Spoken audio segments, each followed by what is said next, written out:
chapter 22, and the last chapter is called A Warm Wind. And so Wilbur came home to his beloved manure pile in the barn cellar. It was a strange homecoming. Around his neck he wore a medal of honor. In his mouth he held a sack of spider's eggs. There was no place like home, Wilbur thought, as he placed Charlotte's 514 unborn children carefully in a safe corner. The barn smelled good. His friends the sheep and the geese were glad to see him back. The geese gave him a noisy welcome. Congratulations, they cried. Nice work. Mr. Zuckerman took the medal from Wilbur's neck and hung it on a nail over the pig pen, where visitors could examine it. Wilbur himself could look at it whenever he wanted to. In the days that followed, he was very happy. He grew to a great size. He no longer worried about being killed, for he knew that Mr. Zuckerman would keep him as long as he lived. Wilbur often thought of Charlotte. A few strands of her old web hung in the doorway. Every day Wilbur would stand and look at the torn, empty web, and a lump would come to his throat. No one had ever had such a friend, so affectionate, so loyal, and so skillful. The autumn days grew shorter. Lurvy brought the squashes and pumpkins in from the garden and piled them on the barn floor, where they wouldn't get nipped on frosty nights. The maples and the birches turned bright colors, and the wind shook them, and they dropped their leaves one by one to the ground. Under the wild apple trees in the pastures, the red little apples lay thick on the ground, and the sheep gnawed them, and the geese gnawed them, and the foxes came in at night and sniffed them. One evening, just before Christmas, snow began falling. It covered house and barn and fields and woods. Wilbur had never seen snow before. When morning came, he went out and plowed the drifts in his yard for the fun of it. Fern and Avery arrived, dragging a sled. They coasted down the lane and onto the frozen pond in the pasture. "Coasting is the most fun there is," said Avery. "The most fun there is," retorted Fern, "is when the furnace wheel stops and Henry and I are in the top car and Henry makes the car swing and we can see everything for miles and miles and miles." "Goodness, are you still thinking about that old Ferris wheel?" said Avery in disgust. "The fair was weeks and weeks ago." "I think about it all the time," said Fern, picking snow from her ear. After Christmas, the thermometer dropped to 10 below zero. Cold settled on the world. The pasture was bleak and frozen. The cows stayed in the barn all the time now, except on sunny mornings when they went out and stood in the barnyard in the lee of the straw pile. The sheep stayed near the barn too, for protection. When they were thirsty, they ate snow. The geese hung around the barnyard the way boys hang around a drugstore, and Mr. Zuckerman fed them corn and turnips to keep them cheerful. "Many, many, many thanks," they always said when they saw food coming. Templeton moved indoors when winter came. His ratty home under the pig trough was too chilly, so he fixed himself a cozy nest in the barn behind the grain bins. He lined it with tiny bits of dirty newspaper and rags, and whatever he found, a trinket or a keepsake, he carried it home and stored it there. He continued to visit Wilbur 3 times a day, exactly at mealtime, and Wilbur kept the promise he had made. Wilbur let the rat eat first. Then, when Templeton couldn't hold another mouthful, Wilbur would eat. As a result of overeating, Templeton grew bigger and fatter than any rat you ever saw. He was gigantic. He was as big as a young woodchuck. The old sheep spoke to him one day about his size. "You would live longer," said the sheep, "if you ate less."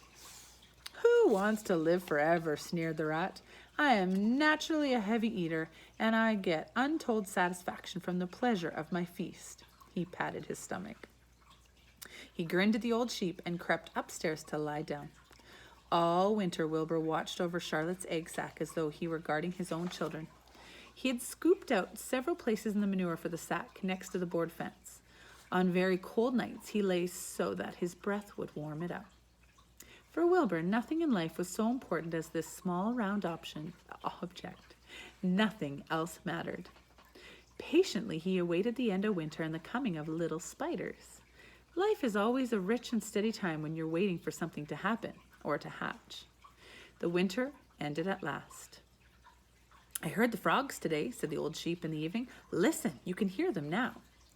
Wilbur stood still and cocked his ear. From the pond, in shrill chorus, came the voices of hundreds of little frogs. Springtime, said the old sheep thoughtfully. Another spring. As she walked away, Wilbur saw a new lamb following her. It was only a few hours old. The snow melted and ran away. The streams and ditches bubbled and chattered with rushing water. A sparrow with a streaky breast arrived and sang. The light strengthened. The mornings came sooner. Almost every morning there was another new lamb in the sheepfold. The goose was sitting on her 9 eggs. The sky seemed wider and warmer, and the wind blew. The last remaining strands of Charlotte's old web floated away and vanished. One fine sunny morning after breakfast, Wilbur stood watching his precious sack. He wasn't thinking of anything much. He just stood there, and he noticed something move. He stepped closer and stared. A tiny spider came from the sack. It was no bigger than a grain of sand, no bigger than the head of a pin. Its body was gray with a black stripe underneath. Its legs were gray and tan. It looked just like Charlotte. Wilbur trembled all over when he saw it. The little spider waved at him. Then Wilbur looked more closely. 2 more little spiders crawled out and waved. They climbed round and round the sack, exploring their new world. Then 3 more little spiders, then 8, then 10. Charlotte's children were here at last. Wilbur's heart pounded. He began to squeal. Then he raced in circles, kicking manure into the air. Then he turned and did a backflip. He planted his front feet and came to a stop in front of Charlotte's children. "Hello there," he said. The first spider said hello, but its voice was so small that Wilbur couldn't hear it. "I'm an old friend of your mother's," said Wilbur. "I'm glad to see you. Are you all right? Is everything all right?" The little spiders waved their forelegs at him. Wilbur could see by the way that they acted that they were glad to see him. "Is there anything I can get you? Is there anything you need?" The young spiders just waved. For several days and several nights they crawled here and there, up and down, around and about, waving at Wilbur, trailing tiny drag lines behind them, and exploring their home. There were dozens and dozens of them. He knew he had a great many new friends. They grew quite rapidly. Soon, each one was as big as a BB shot. They made their tiny webs near the sack. Then came a quiet morning when Mr. Zuckerman opened the door in the north side, and a warm draft of rising air blew softly through the barn cellar. The air smelled of the damp air, of the damp earth, of the spruce wood, of the sweet springtime. The baby spiders felt the warm updraft. One spider climbed to the top of the fence, and it did something that came a great surprise to Wilbur. The spider stood on its head, pointed its spinnerets in the air, and let loose a cloud of fine silk. The silk formed a balloon. As Wilbur watched, the spider let go of the fence and rose in the air. "Goodbye," it said as it sailed to the doorway. "Wait a minute," screamed Wilbur. "Where do you think you're going?" But the spider was already out of sight. Then another baby spider crawled to the top of the fence and stood on its head, made a balloon, and sailed away. Then another spider. Then another. The air was soon filled with tiny balloons, each carrying a spider. Wilbur was frantic. Charlotte's babies were disappearing at a great rate. "Come back, children," he cried.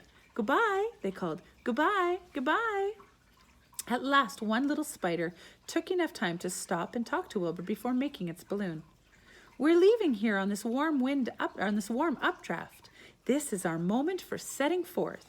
We are aeronauts, and we are going into the world to make webs for ourselves."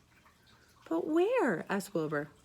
"Wherever the wind takes us, high, low, near, far, east, west, north, south. We take to the breeze. We go as we please." "Are all of you going?" asked Wilbur. "You can't all go. I would be left alone with no friends. Your mother wouldn't want that to happen, I'm sure." The air was now so full of balloonists that the barn cellar looked almost like a mist had gathered. Balloons by the dozen were rising, circling and drifting away through the door, sailing off on the gentle wind. Cries of "Goodbye, goodbye, goodbye" came weakly in Wilbur's ears. He couldn't bear to watch it anymore. In sorrow, he sank to the ground and closed his eyes. This seemed to be like the end of the world, to be deserted by Charlotte's children. Wilbur cried himself to sleep. When he woke, it was late afternoon. He looked at the egg sack. It was empty. He looked into the air, and the balloon nests were gone. Then he walked drearily to the doorway, where Charlotte's web used to be. He was standing there, thinking of her, when he heard a small voice. "Salutations," it said. "I'm up here." "So am I," said another tiny voice. "So am I," said a third voice. "3 of us are staying. We like this place, and we like you." Wilbur looked up at the top of the doorway. 3 small webs were being constructed. On each web, working busily, was one of Charlotte's daughters. "Can I take this to mean," asked Wilbur, "that you have definitely decided to live here in the barn cellar? And I'm going to have 3 friends?" "You are indeed," said the spiders. "What are your names, please?" asked Wilbur, trembling with joy. I'll tell you my name," replied the first little spider, "if you tell me why you're trembling." "I'm trembling with joy," said Wilbur. "Then my name is Joy," said the first spider. "What was my mother's middle initial?" asked the second spider. "A," said Wilbur. "Then my name is Arena," said the spider. "How about me?" asked the third spider. "Will you just pick out a nice, sensible name for me? Something not too long, not too fancy, and not too dumb." Wilbur thought hard. "Nellie?" he suggested. "Fine, I like that very much," said the third spider. "You may call me Nellie." She daintily fastened her orb line to the next spoke of the line. Wilbur's heart beamed with happiness. He felt that he should make a short speech on this very important occasion. "Joy, Ariana, Nellie," he began, "welcome to the barn cellar. You have chosen a hallowed doorway from which to string your web. I think it's only fair to tell you that I was devoted to your mother. I owe my very life to her. She was brilliant, beautiful, and loyal to the end. I shall always treasure her memory. To you, her daughters, I pledge my friendship forever, forever, and ever." "I pledge mine," said Joy. "I do too," said Ariana. "And so do I," said Nellie, who had just managed to catch a small gnat. It was a happy day for Wilbur, and many more happy, tranquil days followed. As time went on, and the months and years came and went, he was never without friends. Fern did not come regularly to the barn anymore. She was growing up and was careful to avoid childish things like sitting on a milk stool near a pig pen. But Charlotte's children and grandchildren and great-grandchildren year after year lived in the doorway. Each spring there was a new little spider hatching out to take their place in the world. Most of them sailed away on their balloons, but always 2 or 3 stayed and kept up housekeeping in the doorway. Mr. Zuckerman took fine care of Wilbur all the rest of his days, and the pigs often visited by friends and admirers, for nobody ever forgot the year of his triumph and the miracle of the web. Life in the barn was very good, night and day, winter and summer, spring and fall, dull days and bright days. It was the best place to be, thought Wilbur, this warm, delicious cellar, with the geese, the changing seasons, the heat of the sun, the passage of swallows, the nearness of rats, the sameness of sheep, the love of spiders, the smell of manure, and the glory of everything. Wilbur never forgot Charlotte. Although he loved her children and grandchildren dearly, none of the new spiders ever quite took her place in his heart. She was in a class by herself. It is not often that someone comes along who is truly a good friend and a good writer. Charlotte was both. The end.